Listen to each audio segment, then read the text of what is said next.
the first thing I think of is, am I going crazy? No, I'm not going crazy.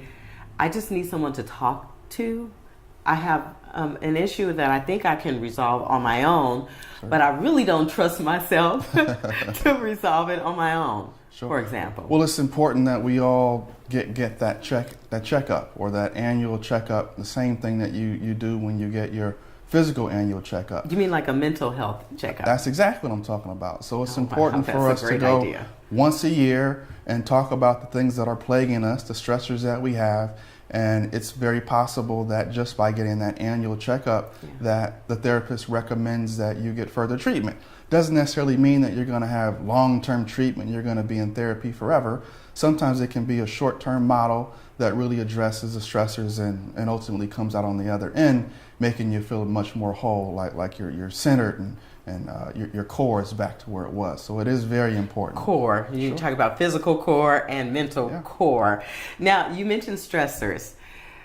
Okay, I can imagine a lot of stressors. I had a stressor this weekend when I saw a past acquaintance at a party with my new boyfriend. My new boyfriend is exciting, right? I'm out, relationship stuff, right? Sure. We're enjoying ourselves at this point. We're still in the honeymoon phase, I think. So we're still really enjoying each other's company, but I really don't anticipate anything different. But there was a stressor because there was someone in the party who was a former acquaintance of mine, another woman, who I can't have anything to do with her because, it would interfere in my relationships. We were friends and we had to end the relationship. Immediately when I saw her, I felt myself, kind of getting nervous, freaking out a little bit, thinking, oh Lord, she's going to bring some drama, The great thing is my boyfriend kind of sensed that we are already in tune, and he said, hey babe, let's go and get a bite to eat. Let's leave here. And I could feel us working together to kind of help balance each other. And so in terms of relationships and stressors, just daily living stuff that can be stressful, talk a little bit about how mental health has a relationship with stressors and how we can deal with stressors just on a daily basis. Certainly. Let me just talk a bit about relationships in general. So let's think about relationships in the broad sense. So you have, of course, kind of the obvious sort of intimate relationships where you're dating someone or you're in a relationship. You have relationships in terms of your boss, you have your friends, you have your family. So all these different relationships can result in the same outcome where it ultimately feels like it's more stressful than it is positive. And so it's very important to understand which relationships cause significant internal concern and which relationships feel very positive and like they are, of course, helping you out and helping your situation.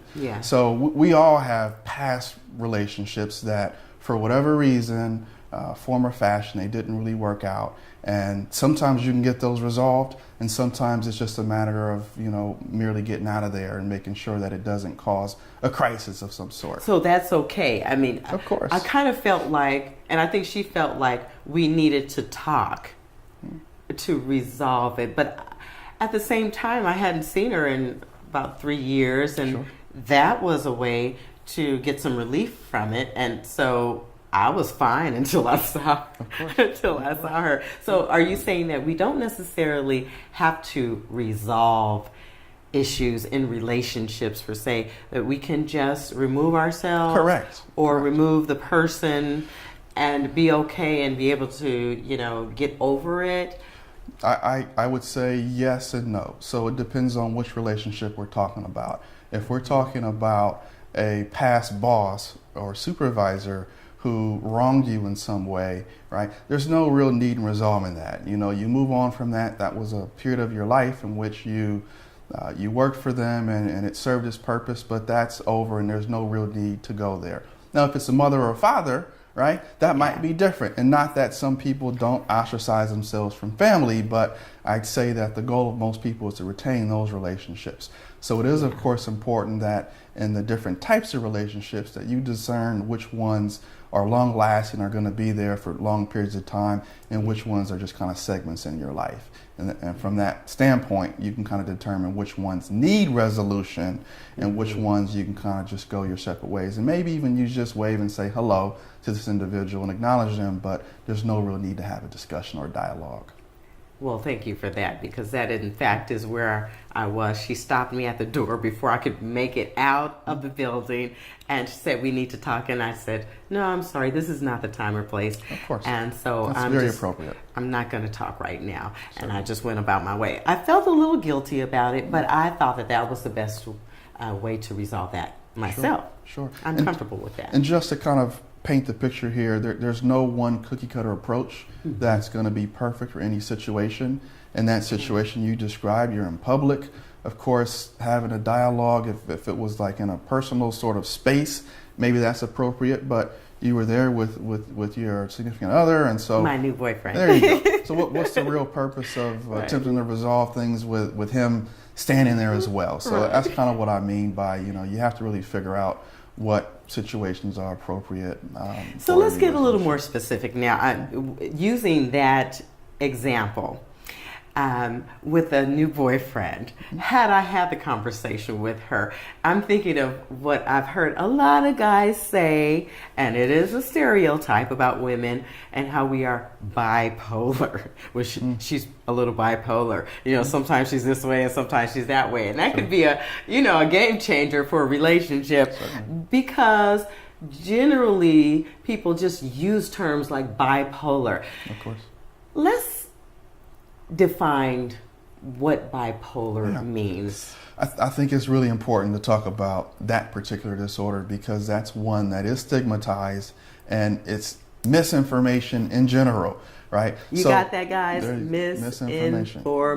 Sure. Say that. So the public likes to think of bipolar, or lay people like to think of bipolar disorder as you go from being happy to some other negative emotion in a short period of time, right? And so that's essentially what people use as you're bipolar. Maybe you were just fine and content, and then some stressor you were exposed to, and now you're maybe appearing to be depressed. Or they call it in the world 0 to 100. There you go. Exactly.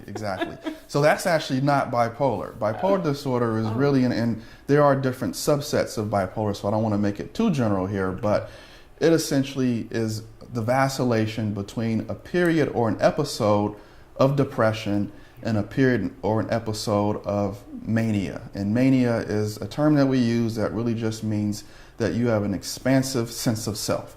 Your energy level is really high, and some people kind of describe these individuals as just kind of being on top of the world. And we're talking clinically significant mania. We're not talking just you're just happy. We're talking this really looks and feels a whole lot different than your interactions with most people.